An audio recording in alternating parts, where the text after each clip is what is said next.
a good documentary will tell both sides, which we tried to do. You don't sugarcoat it, and you don't glorify it.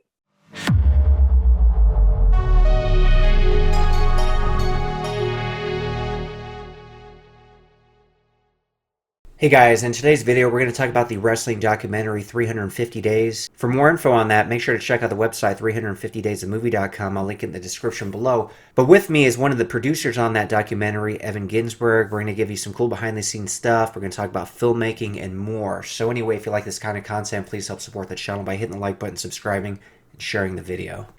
Let's go on to your other project, 350 Days, the documentary. Like, whose idea was it to create this? Because you're also an associate producer on this one as well. Yes. Another Darren approached me not long after The Wrestler, and I had really no interest in doing more wrestling films because I didn't want to be pigeonholed, typecast. I had produced a documentary about wounded warriors and totally nothing to do with wrestling.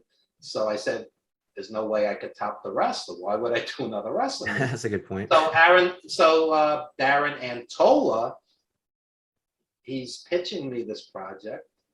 One, I liked him. He's a blue collar guy. You could tell it was from the heart. And he's talking about the same guys I grew up with. I love Roddy Piper. I love Paul Orndorff. I love et cetera, so on.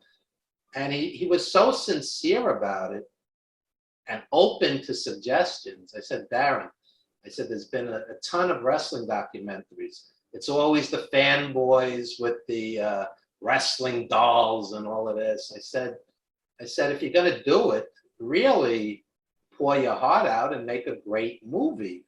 And it's called 350 Days because, believe it or not, some of these guys, like the NWA World Champions, were on the road 350 days. 350 days a year. A lot of physical pain, a lot of loneliness. You have no home life whatsoever.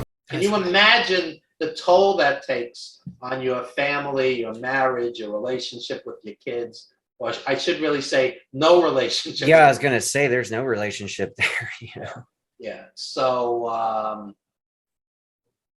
I said to him, once he convinced me that we were on the same page, I said, okay, let's do this. But I said, what I want you to do is make a movie that would make a 70 or 80-year-old woman who never watched wrestling, that would make her cry. I said, that's the movie I want you to make. Not a fanboy wrestling movie. Make a movie where you don't even have to be a wrestling fan to appreciate it. And Sure. Ultimately, and I was with him, we hired an editor named Mike Burlingame, who was not a wrestling guy. He had worked with Paul McCartney, Sting, Mariah Carey, various, mainstream films. I mean, he has a filmography, a mile long as cinematographer. And I said, let this guy do the movie. He's going to pick out the best material, the most heartfelt material. He doesn't know the main event guys from the prelim guys. And I was right on the money because the guy made a beautiful film, and we've gotten great reviews. And I'm not going into hype mode because, again, this is a film where these guys just opened up. I didn't see my kid graduate. I was never home. And you could see the guilt, you could see the pain on their faces in this film. So Wendy Richter was a famous woman wrestler during the rock and wrestling period with Cyndi Lauper and Lou Albano and all of them. And she said, I couldn't have a baby. Where was I supposed to put her? On the ring post? I was in a different city every night. Yeah. She said, I never had kids because of this. And so they really sacrificed. And we've had girlfriends and wives of wrestling fans at various screenings and festivals and such. And they're like, wow, this really, moved me. And they're not wrestling fans. So we made the movie we wanted to make. And again, this took 6 years. People Wow. have no idea what goes into a quality movie. You could pump out schlock in a couple of weeks if you Sure, want to. sure. You know, you have films that are weekend wonders, you know, like low budget horror films. But I mean, if you want to do something that's really worthwhile, you have to put the time and effort. Yeah, no, it's interesting, man. Like, because I've talked to various people and know the process. I mean, you could churn out, like, say, a movie script in 3 weeks or a month. And then you got other ones where people, they've been on and off and trying to write it for like 10 plus years. And usually when that thing finally gets made, and there's been a lot of revisions like over the last decade, like that's a true piece of art. You know, that's something memorable because it's not something that you're assigned. Oh, let me just, we got to create something in 3 weeks, just shoot this thing in a month. And it's like, yeah, it's not as special, obviously, you know, because there's no like real heart and soul in it. Like somebody who's been working on a project for like 10 years. I mean, they pour their heart and soul in that. But what's also involved in that 10 years is constantly trying to raise money. Sure. Okay. And sometimes they're even shooting piecemeal over a long period of time. And they run out of money. And a year or two goes by before they get enough money to continue shooting. And then somebody dies who was in the original cast and they have to totally revamp it. There's all kinds of crazy stories. You know, there's an interesting, you'd appreciate this, there's an interesting documentary on Larry Cohen, who did Q and a lot of low budget horror and action films. And, you know, Larry Cohen, it was guerrilla filmmaking. He shoots Fred Williamson on the streets in Manhattan, and people walking the street thought the guy was really shot. I mean, you know, it's like, we could do it cheaper, forget the extras, you know, and crazy stuff. And, you know, filmmakers go through a lot, people don't realize. And for the most part, you know, the vast majority don't get rich from it. You have these elite directors, elite producers, elite actors, and that's a very minuscule portion. And the rest struggle to create their art, their vision. And, you know, I like a quote unquote psychotronic or grindhouse film as much as the next guy. I appreciate it, but you know, you could do a quality zombie movie or you could do garbage. It's, you know, again, it comes down to, you know, your heart and soul. And is it about money or is it about the vision that's driving you to do this? Yeah. No, it's almost a miracle, especially like you know, more like an indie film, lower budget production ever gets finished. If you think about it, like all the pieces have to fall in place. There's so many people involved. Whereas, you know, if you wrote a novel, it's just you, like just one guy, but there's so many people involved. And then, like you said, like what if one guy dies who was in the movie? You know, it's like, well, we didn't even finish shooting his scene. Or get Like sick. all kinds of weird things. Yeah, or get sick, or Hits maybe you he up. doesn't even want to do it anymore because he's not even making money. You know? Yeah, or hits you up for more money that you don't have. There's so many variables. If people really understand film, they realize, you know, a lot of it's a miracle. It's a miracle. Initially, it's an idea. It's an idea. And from the idea comes the script and comes the team and comes the actual doing it. And, you know, there's mountains of films that didn't make it, that are dumped onto YouTube and rarely if ever seen. And there's the direct-to-video stuff. I'll be watching a good movie and I'll see a coming attraction, a trailer for something that looks absolutely great with name people in it. And I go, I never heard of this. It never even played theatrical because you got all the superhero movies and everything, you know, and there's no space for it at the multiplex.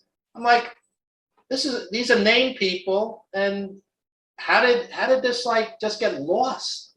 So Yeah, that's kind of a shame if you think about it, because like if I just hop on Netflix sometimes and I see some of the new movies that they put out, and like you mentioned, they're named people, and it's just like it's almost there's too much of it.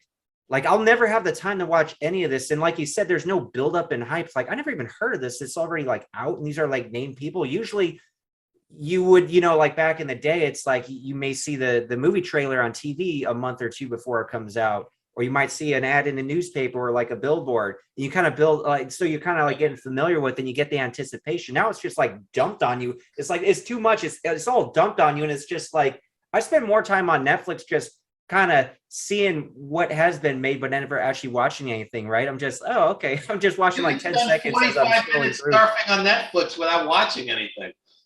Yeah, it's funny, man. But there's just way too much out there. It's interesting.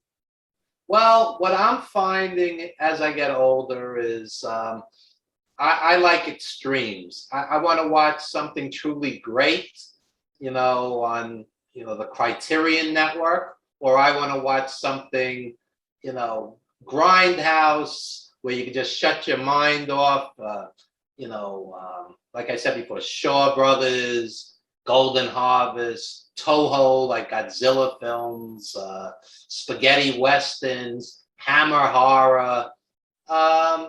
Yeah, I either want to watch something that's really going to enlighten me, something about the human condition that's beautiful, poignant, or I just want to turn the brain off and watch a good action movie like you do and just unwind. Sometimes I just watch it 1, 2 in the morning, just turn on some old school blaxploitation film or whatever the case may be, and Rudy Ray Moore, Dolomite. Sure. just relax and not have to think, and they both work. What I don't want to watch is something that's mediocre, something that's a product, something that's churned out just to make $1. Show me something great. And what I'm realizing with world cinema, with again the Criterion Channel, there's a distributor called Oscilloscope. They make tremendous movies on pennies. There's a film called Wendy and Lucy with Michelle Williams. All she has in her, all she owns is a beaten up old car and her dog. And then the car breaks down. And the whole movie is about, how do I get the money to fix this car? How do I get the money to feed my dog? Like that, a desperate situation. And it's such a beautiful film shot on pennies. And you could take $100 million and do Pluto Nash or some garbage. Oh, God, a guy like Eddie Murphy has prostituted his talents over the years, making schlock. Not all, but a lot of what he's done is absolute schlock for a payday. And that I don't need to watch. I don't need to watch just stuff blowing up. If you want to watch stuff blowing up, watch John Woo blow stuff up. Watch a great director like John Woo blow stuff up. Yeah, he does it in a lot of style for sure. Yeah.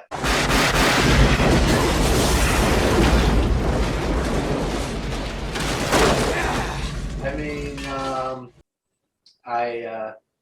I'll watch.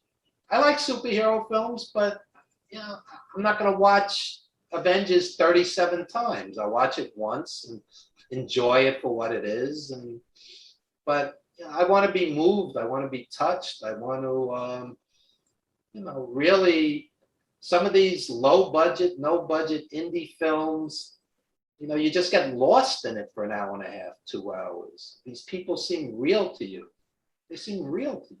Yeah, if you could connect with it and feel something, like that's the real magic, despite the genre. I mean, if you could connect with that character like Bruce Willis in Die Hard, for example, even though that's like an action movie, it's like you really care about this guy and you connect with it. She never heard me say I'm sorry.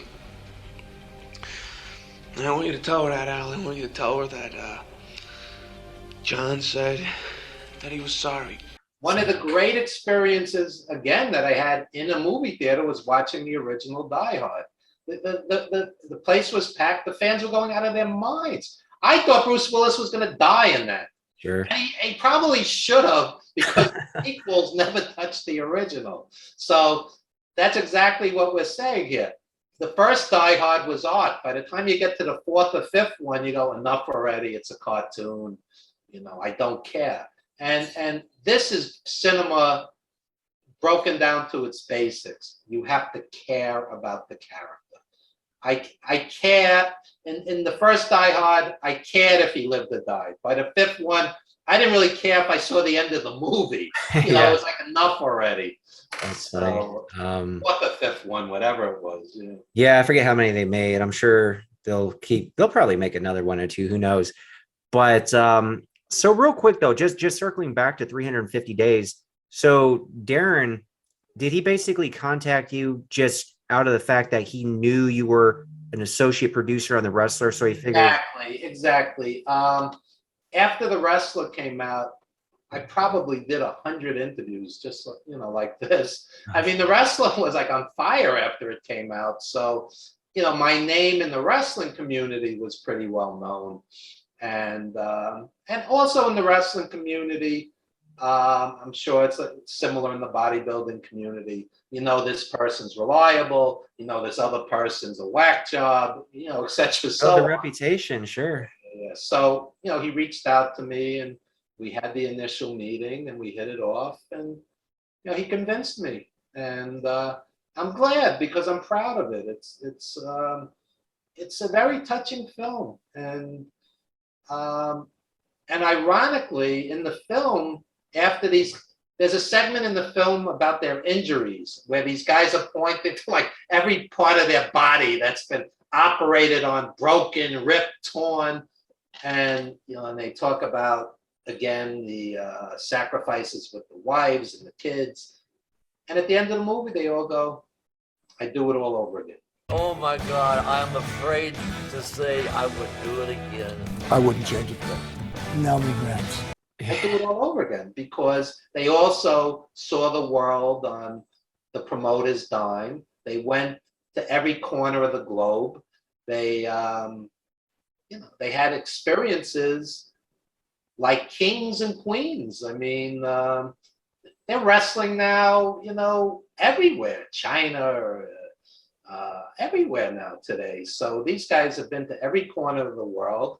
And a lot of these guys were blue collar guys who, might never have gotten out of their, city or state otherwise. You know what I'm saying? It's yeah, I could see why they'd say, despite the injuries and the fractured relationships, why they do it again, because it almost seems like it'd be a drug in itself. I mean, how many jobs aside from maybe like a rock star or something, you get to go out and you got all these fans screaming, and you must feel that energy, right?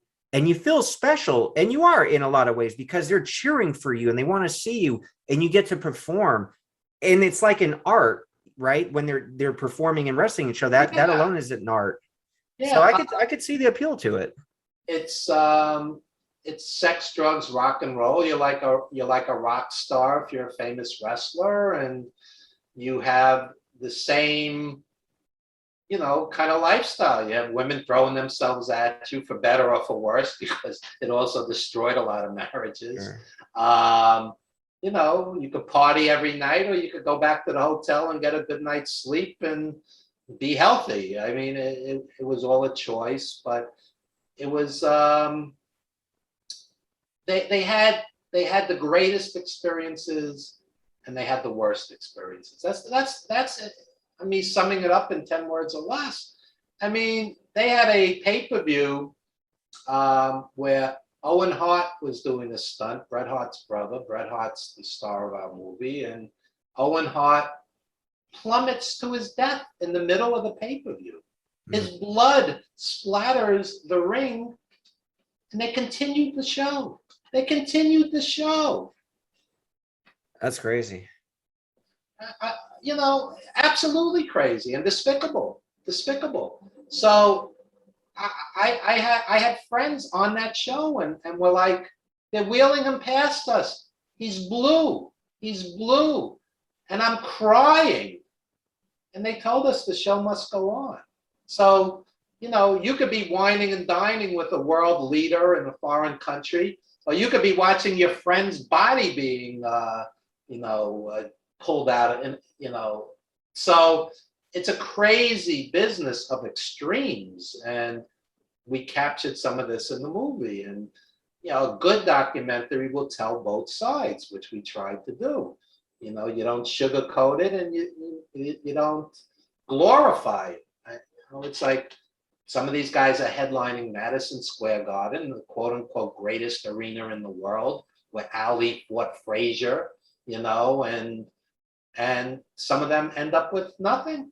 You know, there's no pension, there's no 401k, there's no health benefits, and eventually your body goes from the damage you did to it. And okay, 10 years ago, 20 years ago, 30, 40, you're headlining the greatest arena in the world. And now, you know, you have nothing to show for it except except the memories. I mean, it's almost just like going to the ultimate, craziest, most exciting party and then having like the worst hangover afterwards. That's basically that wrestling life, man. It sounds like. Hey, I you could do more than me on this, but my friends who were champion bodybuilders told me some horror stories about the bodybuilding industry too. So it's not always glamorous either, believe me. Well, I've heard things. It's pretty dark world. Yeah. You know, full of all kinds of things that, you know, yeah, they will never talk about in Flex or Muscle and Fitness magazine. They'll never talk about that stuff, of course. Yeah, it's pretty dark, and you know, these were my friends, and they you know, they told me about some of the stuff they had to do on the side just to pay the bills, and you know, that's a different show. Yeah, no, I mean, those drugs are not cheap. You know, the good, the bad, and the ugly of it all. I mean, Yeah. Schwarzenegger climbed to the top of the world off of bodybuilding, and you know, a lot of these guys will, you know, end up with nothing also. It's you know, it's a tough business also. Sure, no doubt. Yeah. All right. Well, Evan, thanks so much for being on the show and sharing the some cool background, you know, behind the scenes stuff on the wrestler and then the documentary, of course, My 350 days. pleasure. And 350 days you could get on, let's see, iTunes, Amazon. It's pretty much everywhere. You know, it's not on Netflix, but pretty much any major cable system. And you can watch it for free on Tubi. You know, it's not hard to find. 350daysthemovie.com. It'll give you all the information, and it's Yeah, definitely a must for wrestling fans, but even non-wrestling fans, it sounds very interesting. So pretty much anybody.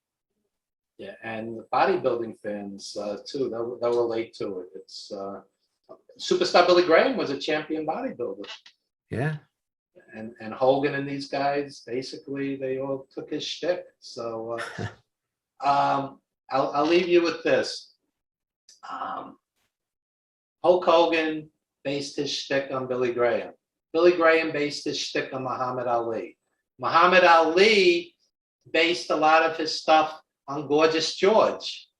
So you know, art is always connected. Oh yeah, sure, sure. Yeah, it's Yeah. if you know the lineage, a lot of these guys borrowed from James Brown with the capes and the showmanship. There's always a connection. Pop culture is interesting. It always somehow filters into. It makes sense because you're always going to be influenced by someone who came before you. Like for me, for example, I really got into martial arts because of Jean-Claude Van Damme. You know, like he was the guy that I try to model like my kicks and stuff after, that more so than like my karate dojo senseis. You're a martial artist. Huh? You're a martial artist also. Oh yeah, I've been doing that since the mid 90s, just like you know, bodybuilding, natural bodybuilding, of course, but still bodybuilding, you know, just not competitive. So let me ask you a quick question. I'll flip this. Okay, so I'm 61. I got 20 years on you. Sure. And I go to the gym 3-4 days a week. I also practice Tai Chi, Qigong, yoga. So I'm trying to balance all of that. I think it's healthy because what I'm told by the Tai Chi masters is too much heavy weights when you're older is not great. And Tai Chi is a softer, and Qigong is a softer art form. So I figure you're the perfect guy to ask. Like, what's a good way to balance all of this?